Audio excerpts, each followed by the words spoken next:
Story line వచ్చేసింది, working title కూడా అనుకున్నాం. ఇప్పుడు నెక్స్ట్ ప్రాసెస్ ని మనం స్టెప్ బై స్టెప్ తెలుసుకుందాం. స్టెప్ 1 వచ్చేసి క్యారెక్టర్ డెవలప్మెంట్. దీన్ని ఒక 3 సింపుల్ స్టెప్స్ లో డివైడ్ చేద్దాం.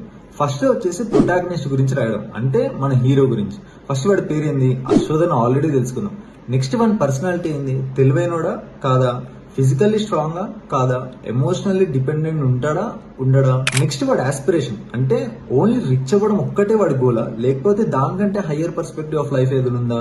లాస్ట్ ఇది వాడి బ్యాక్గ్రౌండ్, అంటే ఆ ఊర్లో ఎలాంటి సిచ్యువేషన్స్ వల్ల వీడు ఇట్లా మారాల్సి వచ్చింది, ఆ ఊర్లో వీడి లైఫ్ ఎట్లా జరిగింది.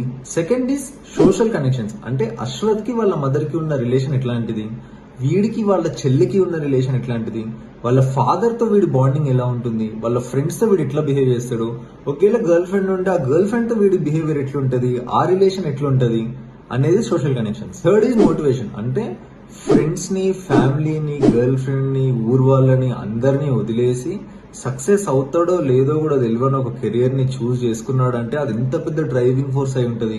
అసలు ఆ మోటివేషన్ ఏంది. ఈ స్టోరీ టు స్క్రీన్ జర్నీ ఏదైతే స్టార్ట్ చేసినామో దీంట్లో మీతో పాటు నేను కూడా కలిసి నేర్చుకుంటూనే ఉన్నా. సో మీ ఒపీనియన్స్ అన్ని కమెంట్ చేస్తూనే ఉండండి, మీ ఐడియాస్ అన్ని నాకు షేర్ చేస్తూనే ఉండండి. ఎవ్రీ సాటర్డే ఈవినింగ్ మనం లైవ్ వద్దాం, దీని గురించి ఇంకా డీప్ గా డిస్కస్ చేస్తూ ఉందాం.